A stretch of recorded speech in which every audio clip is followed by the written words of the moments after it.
మీన రాశి వాళ్ళకి మీ మీద మీకు నమ్మకం పెరుగుతుంది, ఆలోచనలు బాగుంటాయి, వ్యక్తిగత స్థైర్యం పెరుగుతుంది, ఆటంకాలు లేకుండా పనులు నిర్వహించడానికి ఎక్కువ శాతం కృషి చేస్తారు. ప్రతి విషయాన్ని వాయిదాల నుంచి బయటకు వచ్చి అనుకున్న సమయంలో అనుకున్నట్టు చేస్తే అనుకున్న మంచి ఫలితాలు పొందే అవకాశం ఉంది. మీ కొరకు మీరు ఖర్చులు పెట్టుకోవడానికి అవకాశం అనేది ఒకటి ఉంది.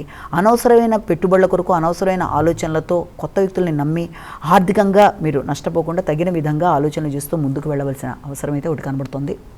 అలాగే మీ ఆలోచనలలో కొంత అంటే విద్యాపరమైన విషయాల్లో విద్యార్థులకైనా సరే, లేకపోతే ఎక్కడైనా పెట్టుబడులు పెట్టే విషయంలో ఎవరికైనా సరే, ఆ విషయంలో మీరు తీసుకునే నిర్ణయాల విషయంలో కూడా ఆకస్మికమైన ఆటంకాల వల్ల కావచ్చు, లేకపోతే సమయానికి పెట్టవలసిన చోట ధనాన్ని పెట్టే విషయంలో కొంత సమయానికి అందకపోవడం వల్ల కూడా కొంత ఘర్షణాత్మకంగా ఉండే అవకాశం ఉంది. కనుక వీలైనంత వరకు పెట్టుబడుల విషయంలో ఒకటి, జ్ఞాపక శక్తి విషయంలో ఒకటి, తర్వాత ఆత్మీయులతో కలిపి నిర్ణయాలు తీసుకునే విషయంలో వారికి అవకాశం ఇచ్చి అంటే వారి పరంగా కూడా ఆలోచించి ఇచ్చే విషయంలో మొదలైన వాటన్నిటిలో కూడా తగిన విధంగా మీరు జాగ్రత్తలు తీసుకుంటూ ముందుకెళ్తే అనుకున్న ఫలితాలు సాధించడానికి అవకాశం అనేది ఉంది.